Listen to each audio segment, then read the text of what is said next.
You would probably be surprised at the number of bodies one can find out in the desert. You would probably be even more surprised at how often people play with the bodies. But I don't know. Since most of us are tweakers or disadvantaged youth doomed to repeat the mistakes of our alcoholic mothers and abusive fathers, maybe you wouldn't be surprised at all. My best friend, Cameron, found last winter's corpse du jour, an old man in a dilapidated trailer.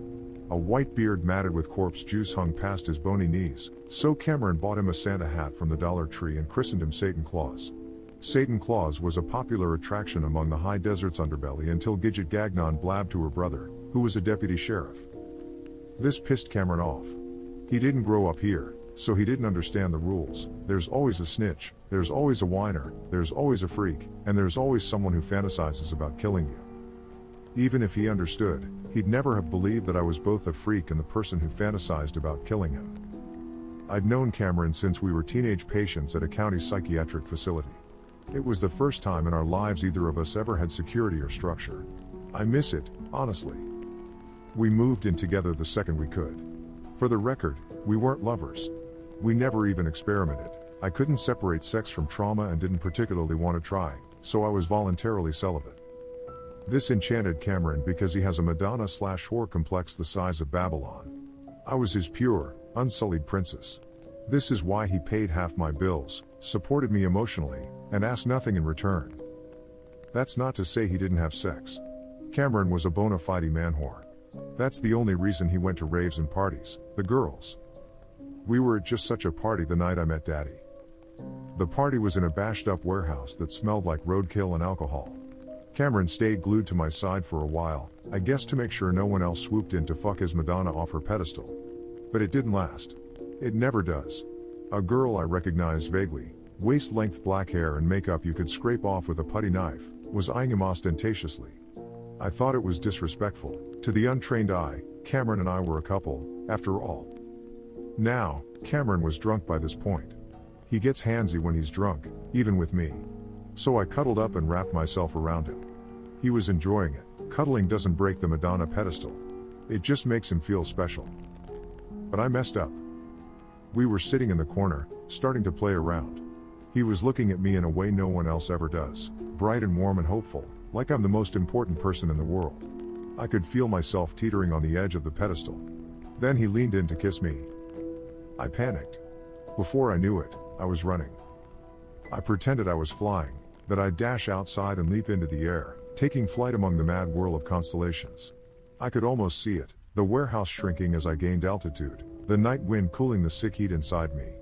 For a mad moment felt the feathers sprouting from my skin, itchy and hard and growing fast. I made it outside and halted. No feathers, no flight, no night wind scraping the brokenness away. By the time Cameron found me, the night's chill had settled into my bones and I was shivering. Only when he tapped my shoulder did I realize I'd been crying. I wiped my eyes hastily and turned. The black-haired girl lingered several feet away. She had a small smile, halfway between anxious and satisfied. Hey. Cameron slurred slightly. Demetria and I are leaving. Will you get home okay? Her name's not Demetria, I said in as bored a tone as I could muster. It's Brittany. All at once he looked a lot less drunk. You know her name doesn't matter, don't you? We stared at one another for what felt a terribly long time. He was waiting for something, and I knew it. But I couldn't give it. Even if I could, I'd stop mattering the second he got it. Don't keep her waiting, Cameron. His face somehow drew upward, then fell into a flat smile. He gave me a half-assed wave and left with Demetria. I counted to 1,000, then went back inside. A humid rush of sweat, piss, and beer burps crashed over me like a wave. The crowd writhed and squirmed like maggots. Music blared. Bargain bin lights spun over everything. It all seemed so pointless. Nothing would be accomplished here tonight. Nothing would ever be accomplished here on any night. I looked down at the floor. Amid the chewing gum, spilled drinks, gouges, and stains, I saw 3 words written in black Sharpie. Come to Daddy. An arrow underneath pointed east. I looked up at the pointless party and I thought of Cameron, of the way he looked at me. He'd be giving that look to Demetria just now. I followed the arrow. Halfway across the warehouse was another message and another arrow. Keep coming. I followed it to the back wall, to another Sharpie message. "Hurry, Daddy's waiting for you."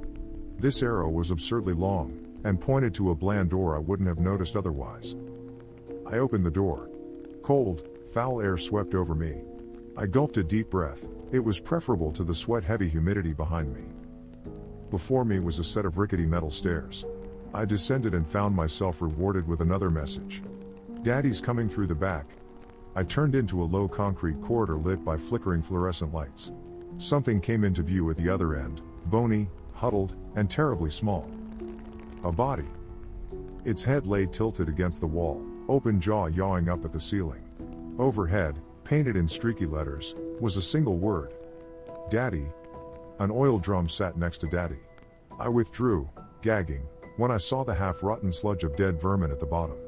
A nightstand sat on his other side, bearing a plastic container filled with Hershey Kisses. A hand-lettered sign read, "Give Daddy a kiss." This crazy bullshit was enough to salvage the night. Smirking slightly, I unwrapped a kiss and popped it into Daddy's gaping mouth. A second later, he shuddered and began to chew. His head lolled weakly. With a heavy grunt, he flopped forward so that his eye sockets were trained on me. Something glinted within, dark and iridescent like dirty oil. He swallowed the kiss, and spoke. "What do you want from me?" Terror and mirth whirled together in a mad tornado. "What?" He lurched forward, desiccated body hitting the concrete with a clatter. "I can give you one thing. Any one thing. What shall it be?" I thought about it. I really did. If wish-granting, Hershey-loving corpses exist, might as well take advantage of the wish. Except I didn't know what to wish for. I didn't want to be normal. People like Demetria are normal. I didn't want another life. Why bother, when I barely want to live? I couldn't have Cameron. He'd have to turn into something he's not before that would ever be a possibility. I didn't want money. I didn't want a house. I didn't want a better job. All of these are changes. At some point, every change causes pain. I've had enough pain for a lifetime. "I don't know," I said. Daddy's dark eyes flared. "That does complicate things." He smiled, papery skin cracked and split like porcelain varnish. "But it makes them interesting. Give me a rat." He pointed to the vermin barrel. "I need protein." It didn't occur to me to resist. This was the first time in memory that I actually felt alive. I snatched a mushy tail from the morass. Only half a rat emerged, melting into translucent rot before my eyes. I tossed it at Daddy, who lunged like a spaniel and caught it in his mouth. He swallowed it whole, then said, "I can tell you the deepest desire of your heart and give it to you." Why? Because I can. This was the only justification I recognized, the only one I believed, the only one that made sense. Then do it. Not that simple. I need energy. More rats? Well, of a kind, he chuckled. But not exactly. He watched me expectantly. Those sockets glinted madly, reflecting every color under the sun and several I couldn't describe. Music thumped from upstairs, loosing trickles of dust and reverberating through Daddy's lair. I don't get it. People. I need people. Or rather, parts of people. Skin, eyes, hair, livers. I eyed him suspiciously, wondering just how fast this monkey's paw motherfucker could run. "You could get all of those from me. You are my client. Clients pay the provider's price. You pay this provider's price in bodies. I need 2 eyes, 2 lungs, 1 stomach, 1 liver, 1 skin." He continued, rattling off seeming every organ in the human body. Then he finished, "And each must come from a different person." I contemplated this briefly. "You'll show me what I want, something," I added silently, "that will make me happy, and you'll give it to me?" "I swear on my name." "Which is?" He wagged a finger. "Sorry, darling. Names are power here. But an oath upon my name, spoken or otherwise, is unbreakable." I watched him. He smiled widely, the thin remains of his mummified skin split and flaked off like snow. Under the lights, he looked like a cross between a Halloween decoration and a bad Photoshop project. Except for his eyes, those dark, writhing masses of nearly hidden color. I turned around and went back up to the party. Almost immediately, I spied a long, shimmering curtain of black hair across the floor. For a triumphant moment I thought it was Demetria, but no. She resembled Demetria, though, and that was enough for me. She wandered around nervously, a tragically overgrown little girl lost. I pretended I was her ride home, and led her downstairs. Daddy warped and shuddered and grew into something that blotted the lights, something I couldn't look at without panicking, and swallowed her whole. I kept my eyes closed until Daddy cleared his throat. He'd grown skin, thick and fleshy, lipless. It reminded me absurdly of a squashily upholstered sofa. Dull, cracked teeth glinted in the recessed mouth. Will I have more tonight?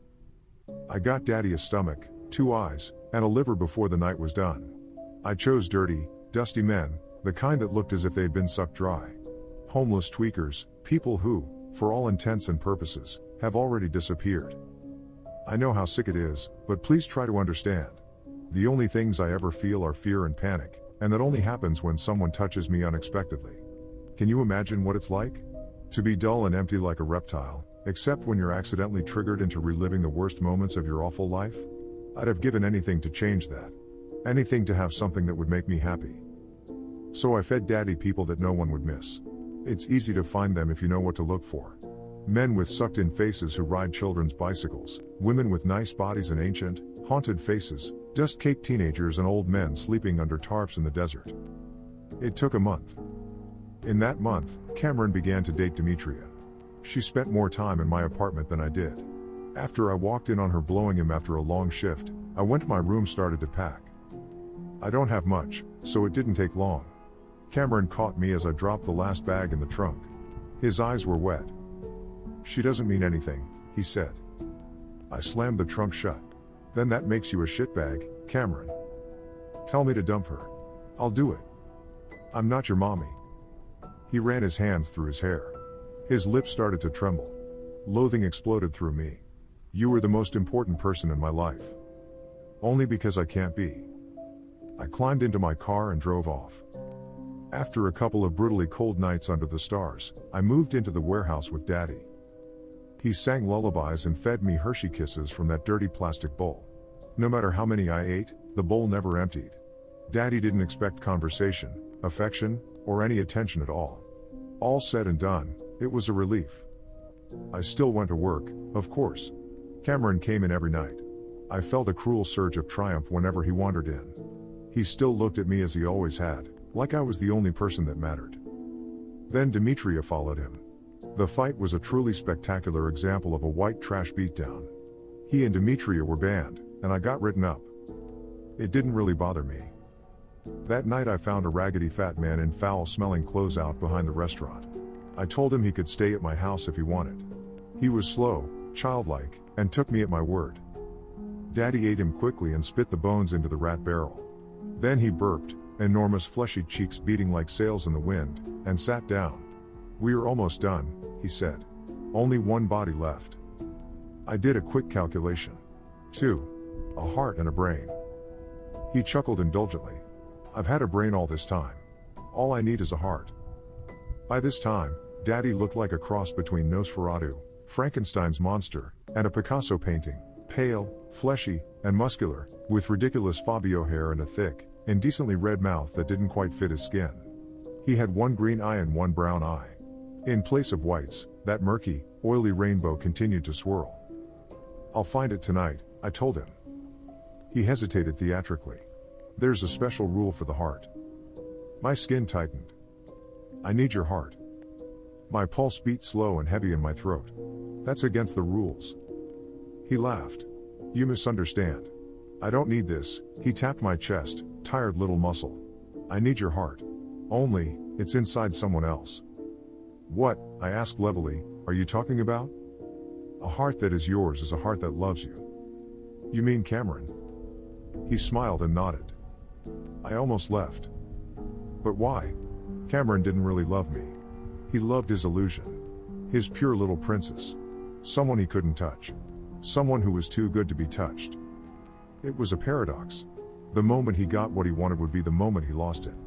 But he could help me get what I wanted. If he really loved me, that would make him happy. Wouldn't it? I drove to my old apartment and knocked. Cameron answered the door, smelling like dirty clothes and whiskey.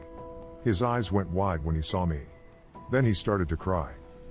"She's gone," he said. "I'm so sorry." "You've got nothing to be sorry for." I came inside, held him. He got handsy. I let him. Maybe because I was expecting it this time, or maybe because there was finally a light at the end of the tunnel, It was okay. Not enjoyable. My heart raced and I felt sick, and he was too intoxicated to do a whole lot. But he was gentle and careful. He got what he wanted. Before he could realize that he'd knocked his angel off her pedestal, before he could take my heart away, I talked him into a drive. The drive to the warehouse was the happiest I'd ever seen him. I led him through the warehouse, pausing every minute or two for a hug or a kiss. That was fine.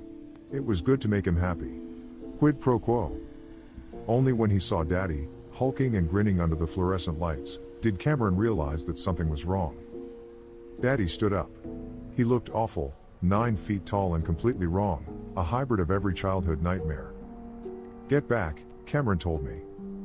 Daddy charged. Cameron shoved me toward the stairs. I felt his hand on my back, felt his pulse beating through his wrist, for a fraction of a second. Then Daddy grew, blotting the lights, bones creaking and cracking as he exploded into something I couldn't comprehend. And then, like all the others before him, Cameron was gone. My heart began to pound, from grief or excitement, I couldn't tell. "We're done," I said. "So where is it?" "Where is what?" Daddy stretched luxuriously. "What I want." I could feel my blood pressure rising. "The thing I want." "You mean the deepest desire of your heart?" "Yes." He grinned and dropped to his haunches, posing like a runner about to take off. "Here it is." He took a deep breath.